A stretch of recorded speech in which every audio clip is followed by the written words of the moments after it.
Berlokasi di sebuah berangkas tempat penyimpanan uang, ada sekelompok perampok yang dipimpin oleh seorang pria bernama Parker. Parker dikenal sebagai legenda, jenius, profesional, pencuri, perampok, bangsat, begal, bajing loncat, atau apapun sebutannya. Intinya, Parker sudah sangat berpengalaman dalam profesi ini, bahkan satu anggota rampok yang masih junior pun langsung kicep saat baru menyadari sosok yang ada di hadapannya. My real name is Parker. Well, listen man, I'm not trying to make trouble, I'm just doing my part. Selesai memberikan sedikit peringatan kepada si junior agar jangan banyak tingkah, Parker dan tim rampoknya pun langsung membuka berangkas sesuai kata sandi yang sudah diberikan oleh sang manajer, di mana pada saat yang bersamaan di luar, datang seorang pria yang bekerja di tempat ini sebagai satpam, kebetulan sedang libur dan datang ke tempat ini bersama keluarganya. Melihat ada beberapa mobil yang terparkir di depan tempat kerjanya, si satpam bisa langsung menyadari bahwa sedang terjadi aksi perampokan. Alih-alih melaporkan hal ini kepada kepolisian, si satpam justru berniat untuk mengambil kesempatan dengan akan merampok para perampok tepat saat mereka akan keluar. I never even had to pull my gun.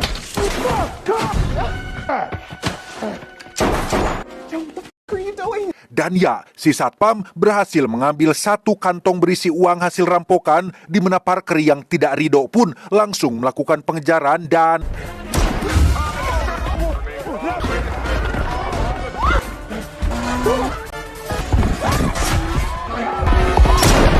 berlokasi di tempat pacuan kuda, Parker berhasil menembak maut si satpam dan mengambil kembali uang hasil rampokannya. Melihat istri dan anak si satpam, Parker yang masih punya hati nurani pun memberikan satu gepok uang untuk sebagai ganti rugi atas kematian si satpam. How bad is it, Billy?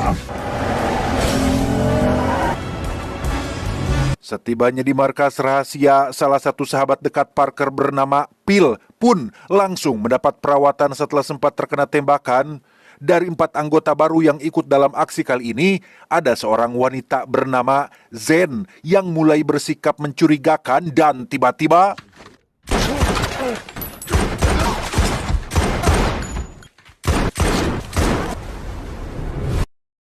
beberapa jam setelah Parker jatuh ke sungai dan anggotanya termasuk Phil tewas dibunuh oleh Jen si pengkhianat, Parker pun terbangun di hotel langganannya untuk mengambil barang pribadinya yang ia simpan di balik dinding salah satu kamar. Parker memberikan sejumlah uang sebagai ganti rugi atas kerusakan dan langsung pergi begitu saja. Parker pun menemui istrinya Phil untuk memberitahu tentang kabar kematian suaminya. Selain membawa kabar buruk tersebut, kedatangan Parker ke sini adalah untuk mencari informasi terkait sosok Zen si pengkhianat. Diketahui Zen adalah anggota baru yang dibawa oleh Phil dari luar. Parker hanya ingin tahu dari mana Phil menemukan sosok si Zen ini dan tentu saja Parker ingin menuntut balas dendam atas kematian Phil sahabat dekatnya. Phil brought her in. Her name was Zen. She crossed this grace. She shot Phil. Sempat tidak kooperatif, istri Phil akhirnya memberikan sebuah nama seorang pengusaha yang bisa menuntun Parker menuju sosok si Jen.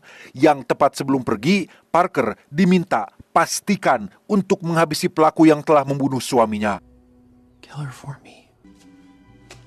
Parker pun langsung menghubungi Groville, sahabat dekatnya yang lain yang kini sudah pensiun dari dunia rampok-merampok. Berkat informasi tambahan yang Groville berikan, Parker bisa lebih cepat menemukan sosok si pengusaha yang dapat menuntunnya kepada si Jen. I'll look around, see what I can do.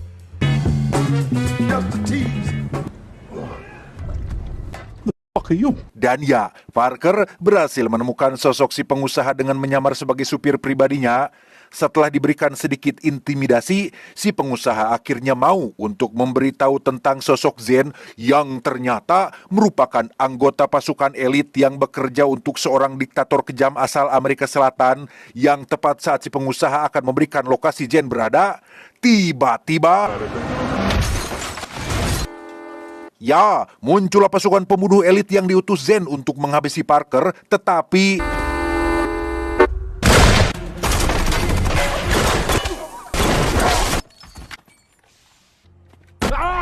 kurang dari 1 menit, Parker berhasil menghabisi pasukan elit tersebut. Parker menyisakan satu pembunuh yang tetap dibiarkan hidup untuk sebagai pemandu jalan menuju lokasi Jen berada saat ini. The one under construction. Berlokasi di gedung kosong, Zen terlihat sedang bersama Bosko, seorang pria gempal yang memiliki peta denah lokasi rencana perampokan lain. Terungkaplah bahwa Zen mengincar sesuatu yang lebih besar, hasil rampokan yang nilai dan nominalnya jauh lebih besar dan fantastis. Sederhananya, Zen sengaja berpura-pura jadi anggota tim Parker demi bisa merebut semua uang hasil rampokan tersebut. Uang hasil rampokannya Zen gunakan untuk sebagai modal awal untuk melakukan perampokan lain dengan hasil yang jauh lebih besar, dan Bosko dibayar mahal untuk mendapatkan peta denah lokasi perampokan tersebut. I wouldn't. Dan baru saja Zen akan berangkat bersama Bosko untuk mengambil petanya, Parker datang untuk menuntut balas dendam. Karena Bosko terlalu banyak cocot, Parker pun langsung menembaknya tanpa tahu jika semua uang hasil rampokan sebelumnya sudah Zen transferkan kepada Bosko demi untuk mendapatkan petanya. Fucking shoot me! I needed him alive, you all that effort, all of that money is gone now. I fucking pay! Karena Parker meminta penjelasan terkait alasan Zen membunuh sahabat dan anggota timnya, Zen pun akhirnya jujur menceritakan semuanya dari awal bahwa di negaranya Amerika Selatan ada harta karun yang tenggelam bernama Lady of Arintero, sebuah bangkai pesawat berisi relik, berlian, dan patung berharga senilai triliunan rupiah kalau dirupiahkan mah. Harta karun tersebut seharusnya bisa mengatasi masalah kelaparan di negaranya, justru malah dikuasai oleh sang diktator kejam yang selama bertahun-tahun membuat masyarakat menderita. Sebagai bentuk pencitraan sekaligus ingin dipandang baik oleh seluruh negara, si diktator pun menyerahkan semua harta karun tersebut ke pihak PBB yang ada di Amerika Serikat. Baru setelah itu, si diktator akan mengambil kembali harta karunnya dengan menyewa grup perampok lokal, seolah-olah itu adalah sebuah perampokan dan menjadikan dirinya seakan-akan menjadi korban. Interested? Who's he getting to steal it? The outfit. Dan inilah Tuan Lozini, ketua grup The Outfit atau organisasi profesional terbesar di Amerika Serikat. Bukan uang rakyat atau pajak yang ia curi, tapi lebih fokus ke barang antik langka yang bernilai jutaan dolar. Tuan Lozini dibayar mahal oleh sang diktator untuk mencuri harta karun patung Lady yang rencananya akan dilakukan beberapa hari lagi. Well, there's been a little bit of a hiccup. You bite your tongue. He's missing. Dia bernama Kincaid, orang kepercayaan Tuan Lozini yang bertugas khusus di lapangan. Kincaid baru mendapat kabar terkait Bosko yang dinyatakan menghilang yang padahal sudah dibunuh oleh Parker. Karena peta denah lokasinya ada di Bosko, Kincaid diperintahkan untuk segera menemukannya. Go find Bosco. Fuck out. I'm Kembali ke Parker yang tidak jadi membunuh Zen, melainkan akan bekerja sama dengannya untuk merampok harta karun patung Lady. Zen memperkenalkan Parker pada atasannya, yaitu si kolonel yang dikenal sebagai pemimpin pasukan elit Amerika Selatan yang ingin menjatuhkan kepemimpinan si diktator. No story. Just tell him about the plan. He needs to understand the importance No, of this he business. doesn't. There's treasure. It'll be in New York tomorrow. That's plenty. Karena Parker ingin mengetahui seberapa matang rencana ini, kolonel pun menunjukkan sebuah patung Lady palsu yang nantinya akan digunakan untuk mengelabui grup Outfit. Secara garis besar, Parker, Zen, dan kawan-kawan tidak akan mencuri patung Lady secara langsung, melainkan akan merampok para perampok, yaitu dari the group The Outfit. We'll rob the robbers. Exactamundo. Yes, good job. Saat akan pergi, Parker dicegat oleh seorang pria bernama kita panggil saja Samsul yang mengaku sebagai cem-cemannya si Jen. Dengan fakta bahwa Parker dan Jen akan selalu bersama, Samsul memperingatkan Parker agar jangan pernah ada niatan untuk menggoda ceweknya. Berlokasi di sebuah tempat hiburan, Parker dan Zen akan menemui kakak kandung Bosko untuk mencari petunjuk terkait peta lokasi tempat patung Lady-nya disimpan. Sebelum masuk, Zen memberitahu Parker bahwa kakak kandungnya Bosko diketahui punya riwayat penyakit jantung dan orangnya sangat panikan, sehingga perlu sedikit kelembutan untuk menghadapinya. Hey! Am I supposed to know you? Hey, Bosco. Dan bedus, Parker adalah manusia dingin yang tidak pernah bertele-tele. Karena terus didesak, si kakak pun memberitahu kamar tempat tidur Bosko termasuk boneka gajah favoritnya. Ketika Parker akan pergi mengambilnya, muncullah Kincaid dan pasukannya yang datang dengan tujuan yang sama, sehingga every last...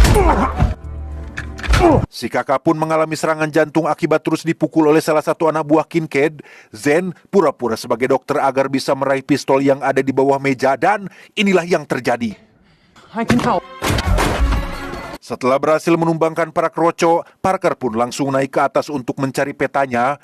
Tak lama setelah Parker menemukannya, muncullah Kincaid yang datang untuk merebutnya sehingga terjadilah pertarungan di antara mereka berdua. Tepat saat para polisi datang ke lokasi, Kincaid pun kalah jago dan justru nyaris terjatuh andai kata Parker tidak cepat menyelamatkannya. Namun ketika para polisi sudah masuk ke dalam, Parker langsung melepaskan tangannya yang membuat Kincaid jatuh tapi tidak sampai maut. Mendengar Kincaid gagal mendapatkan petanya, Tuan Lozini pun langsung mendatangi Kincaid yang masih dalam tahap perawatan. Dan alangkah terkejutnya Tuan Lozini saat mendengar jika Parker ikut campur dalam masalah ini. Padahal beberapa tahun yang lalu Parker dan Tuan Lozini punya kesepakatan untuk tidak pernah mengganggu bisnis satu sama lain, sehingga itu artinya kesepakatan telah batal dan mereka akan kembali berseteru. We get hit. Instead of reaching for a bat, we file a goddamn claim. Kembali ke Parker yang membawa Jen menemui anggota tim barunya. Mereka adalah sahabat Parker yang sebenarnya sudah lama pensiun. Ada Stan si supir, Brenda dan Ed yang merupakan pasangan ahli menyamar. Dan terakhir ada Groville, sahabat dekat Parker yang sangat bisa dipercaya. We good? So good. Go. Okay. Di depan Zen dan si kolonel, Parker pun langsung menjelaskan rencana pencuriannya. Dari peta yang sudah mereka dapatkan, patung Lady disimpan di sebuah tempat yang dijaga sangat ketat oleh pemerintahan. Sulit untuk membobolnya. Parker akan membiarkan grup The Outfit mencurinya sendiri. Entah bagaimana mereka melakukannya, yang pasti patung Lady tersebut akan diangkut menggunakan kereta api dan disitulah Parker dan tim akan mencuri patung tersebut dari mereka. Maybe they have an inside man to smooth it along. We're not sure. Rencananya cukup sederhana. Brenda dan Ed akan menyamar jadi petugas stasiun untuk mempercepat laju kereta api. Groville akan merusak pengaman yang berfungsi untuk memperlambat laju kereta.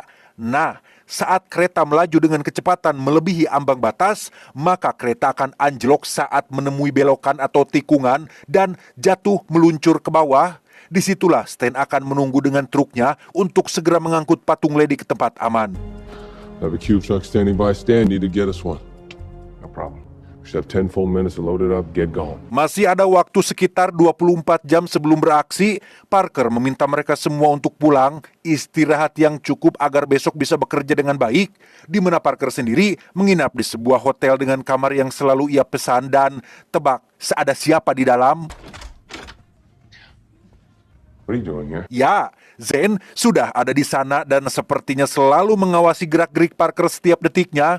Sesuai judul filmnya, yaitu Play Dirty atau main kotor. Dua-duanya berpotensi main kotor alias main curang, menusuk dari belakang seperti yang sudah Zen lakukan sejak awal. Parker sama sekali tidak tergoda dengan rayuan yang terus Zen lancarkan, dan justru yang terjadi adalah... Mateo, no! Disinilah Parker sekarang, diikat di tempat sepi oleh si Samsul yang cemburu dengan Parker yang dicurigai mau makan-makan dengan ceweknya di hotel. Saking cemburunya, Samsul bahkan sudah melaporkan tentang Parker kepada Tuan Lozini dan The Outfit sedang dalam perjalanan menuju ke tempat ini. Tak lama, muncullah Jen yang datang untuk menyelamatkan Parker dan meminta Samsul untuk jangan egois dan jangan sampai merusak rencananya. Di mana saat Samsul sudah melepaskan ikatan borgolnya, muncullah The Outfit yang datang lebih cepat sehingga... Samsul pun tewas setelah dijadikan tameng oleh Parker, pun sama dengan satu anggota The Outfit yang ternyata tidak jago-jago amat. Tak lama, muncullah panggilan telepon dari ponsel milik si anggota. Itu adalah Tuan Lozini. Menyadari anak buahnya sudah tewas, Tuan Lozini pun memperingatkan Parker untuk jangan mencampuri urusannya. Meski semua perampok mengakui kehebatan Parker, tapi Tuan Lozini punya organisasi besar yang mustahil untuk bisa dikalahkan oleh hanya satu orang saja. I run the outfit. Point people vanish. Yang membuat Parker terkejut adalah saat Tuan Lozini mengatakan terkait pencurian patung lady-nya yang ternyata bukan dilakukan besok, melainkan sekarang, sehingga You can forget it, pal. It's now. You lose. dengan cepat Parker menghubungi kawan-kawannya agar segera bersiap, sehingga Brenda dan Ed langsung meluncur ke stasiun dengan menyamar sebagai petugas. Back up! Come on, let's go. There we go. All the way, all the way. Setelah Brenda dan Ed berhasil mempercepat laju kereta, kini giliran Groville dengan sistem pengamannya yang karena pistolnya tak sengaja jatuh, ia pun harus melakukannya dengan tangan kosong dan...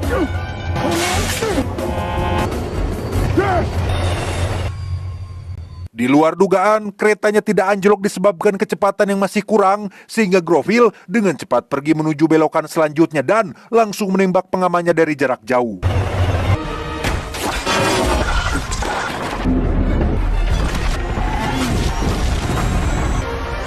Setelah keretanya jatuh, Parker dan kawan-kawan langsung mengambil kotak berisi patung lady-nya, tapi tebak apa yang ada di dalamnya? What the pucek? Isinya ternyata hanya tumpukan batu. Ini semua tidak lebih dari hanya jebakan yang Tuan Lozini buat khusus untuk menghabisi Parker. Tak lama muncul beberapa anak buah Lozini yang bisa dengan mudah ditumbangkan. Lantas, Parker dan kawan-kawan pun segera pergi meninggalkan tempat tersebut. Keesokan harinya, Parker dan kawan-kawan kembali berkumpul untuk membahas terkait rencana selanjutnya. Jika aksi semalam hanya sebuah jebakan, itu artinya patung lady-nya sudah berhasil dicuri oleh Tuan Lozini. Sekarang, mereka hanya perlu mengetahui di mana Lozini menyimpan patung lady tersebut, dan satu-satunya kesempatan yang mereka punya adalah orang kepercayaan Lozini, yaitu Kincaid, yang saat ini masih dalam tahap pemulihan. But I know someone we can ask. And who is that? Kincaid. Dengan menyamar sebagai polisi, Parker dan Groville pun menemui Kincaid yang masih terbaring sakit. Setelah diancam akan dijatuhkan dari jendela seperti sebelumnya, Kincaid pun akhirnya jujur bahwa ia tidak tahu menau tentang di mana patung lady-nya disembunyikan. Namun ia tahu siapa calon pembelinya, yaitu seorang miliarder yang sangat kaya raya. I'm a helpful little motherfucker. Sorry. If you could copyright a fucking... How was the steak? Dan inilah si miliarder yang akan membeli patung lady-nya dari Lozini. Parker datang seorang diri dan langsung menculik beliau dengan sangat mudah. Go. Right here. Tanpa harus menggunakan cara yang kasar, si miliarder langsung mengatakan di mana Lozini menyimpan patung lady-nya, yaitu brankas pribadi yang dilapisi baja tebal yang mustahil ditembus. Rencananya, transaksi jual beli akan dilakukan besok, sehingga tak ada waktu lagi. Parker harus mencuri patung lady-nya malam ini juga. Believe me, it's impenetrable. Parker membawa si miliarder ke markas untuk dijaga oleh Stan, sementara ia dan yang lain akan pergi ke lokasi brankas tempat patung lady-nya disimpan. Stan, where's his hood, man? Setibanya di lokasi, Parker dan kawan-kawan langsung beraksi dengan Zen yang menyamar sebagai pejalan kaki yang tertabrak mobil, sehingga ketika satpam datang menolong, Zen langsung memukulnya dari belakang. We'll help. Hands up, turn around, come on. Tepat di saat yang sama di markas, Stan pun lalai dengan tugasnya ketika ia tertidur akibat terlalu banyak minum Homer, sehingga si miliarder langsung memanfaatkan itu untuk kabur dan memberitahu Lozini tentang rencana pencurian si Parker. What? No, just get back to your house. I'll send you some of my people. Yeah. Tanpa buang waktu, Lozini dan The Outfit pun langsung meluncur ke lokasi untuk mencegah Parker mencuri patung lady-nya. Namun, terlambat. Parker dan Groville terlihat sudah berada di dalam dan akan meledakkan pintu bajanya dengan dinamit.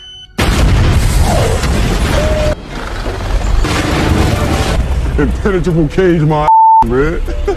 Saat Lozini datang, ia menemukan brankasnya sudah jebol, sehingga dengan cepat Lozini menyuruh anak buahnya untuk melakukan pengejaran.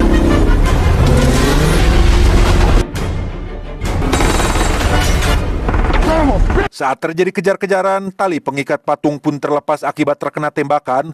Parker terpaksa keluar untuk membetulkannya dan tak sengaja terlempar akibat menikung tajam.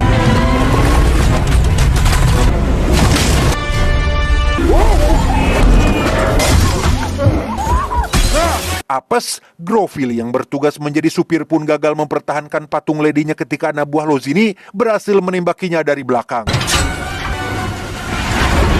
There she goes. There she goes. Setelah patung ledinya berhasil didapatkan, Lozini dengan cepat menghubungi si miliarder untuk melakukan transaksi malam ini juga. Seperti jual dedet, anak buah Lozini sudah berada di depan rumah si miliarder dengan membawa serta patung ledinya. Karena ini masih larut malam dan jumlah uangnya miliaran, si miliarder akan mentransfer uangnya besok siang. Tak lama setelah anak buah Lozini pergi, si miliarder langsung menikmati patung ledi yang bernilai tinggi ini, tetapi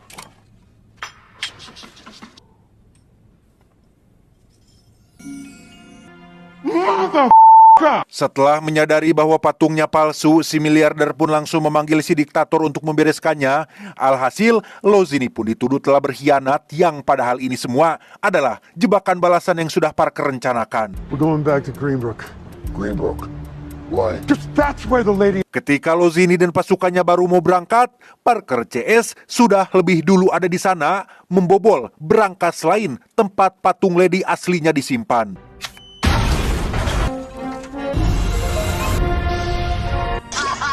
Give me the loading dock. All right.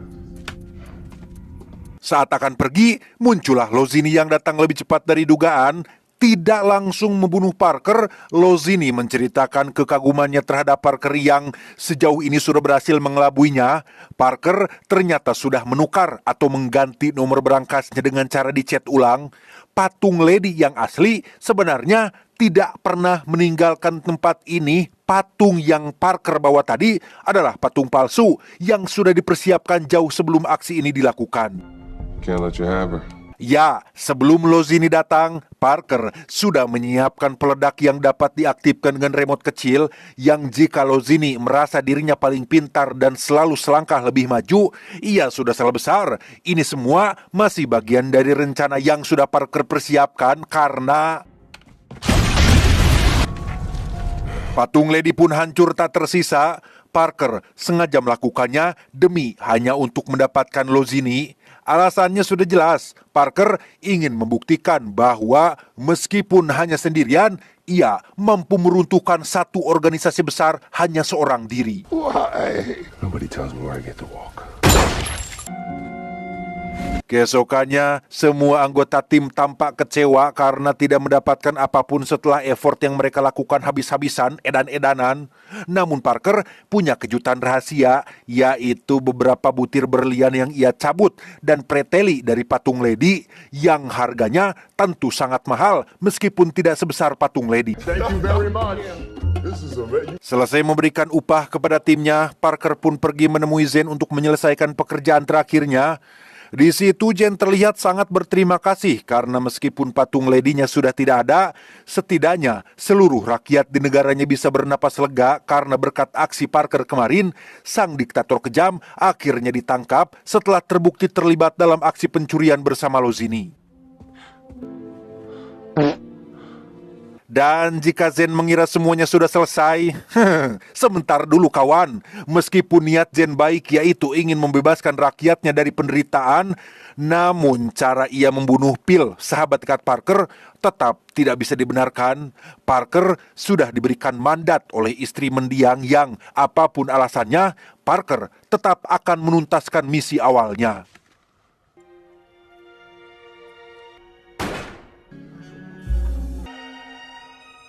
You better not let her down. Selesai dengan semuanya, Parker pun kembali menemui istri Phil untuk memberikan beberapa butir berlian sebagai bekal hidup ke depan. Setelah janji sudah ditepati, hadiah sudah diberikan dan pekerjaan sudah dituntaskan, Parker pun curhat kepada Groville bahwa ia sudah lelah dengan pekerjaannya.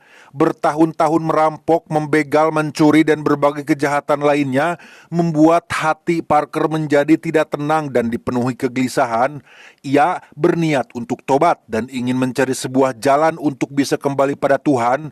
Ini semua terjadi setelah Parker tak sengaja mendengar kalimat bahwa Tuhan lebih menyukai pelaku maksiat yang bertobat daripada ahli ibadah yang tidak pernah merasa bersalah. After all the shit we've been through? Something wrong with you, man. Yang bisa kita ambil dari sosok Parker adalah Tidak ada kata terlambat. Sebelum ruh belum melewati kerongkongan, masih ada kesempatan untuk kita bertobat. Ingat, kematian tidak datang dengan notifikasi,